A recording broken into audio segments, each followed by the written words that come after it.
അസ്സലാമു അലൈക്കും. ഞങ്ങളുടെ ഇന്നത്തെ ഇഡ്ഡലിയും സാമ്പാറുമാണ്. അതിൻ്റെ റെസിപ്പിയാണ്. വേറെ എന്തുണ്ട് ഗായ്സ്? എല്ലാവർക്കും സുഖമല്ലേ? എല്ലാവർക്കും ഇഡ്ഡലിയൊക്കെ കഴിക്കാൻ കൂടിയുണ്ടോ? ഞങ്ങളുടെ ഇഡ്ഡലി തട്ട് 3 തട്ടാണ്. 3 തട്ട് ഒന്നിച്ച് വെക്കാം. ഒരെണ്ണത്തിൽ 5 എണ്ണം വെച്ച് ഒറ്റ ട്രിപ്പിൽ 15 എണ്ണം ചുട്ടെടുക്കാം.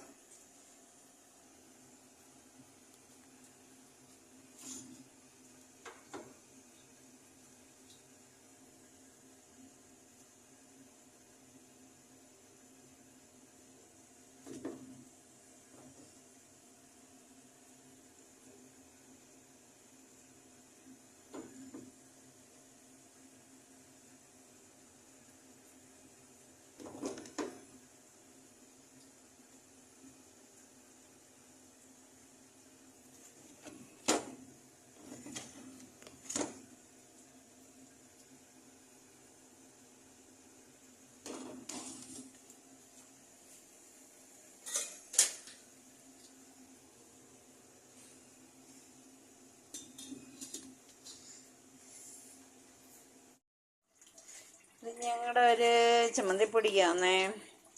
പരിപ്പ്, ഉഴുന്ന് എല്ലാം കൂടെ ഒരു 10-13 കൂട്ടം സാധനങ്ങൾ ചേർന്ന് ഒരു ചമ്മന്തിപ്പൊടിയാണ്. ഇഡ്ഡലി ദോശയൊക്കെ കഴിക്കാൻ നല്ലതാണ്. അത് നല്ല ടേസ്റ്റാണ്.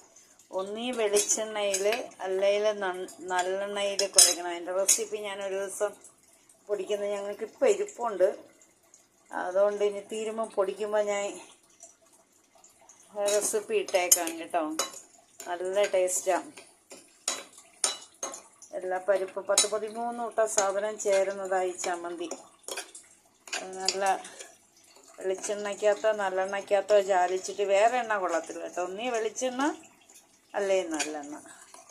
ഇത് രണ്ടിലേതേലും ഒന്നിലേ ചാലിക്കാവും. നല്ല ടേസ്റ്റാണ്. നല്ല ടേസ്റ്റ് മാത്രമല്ല, ഇത് ഗുണമുള്ള സാധനമാണ്.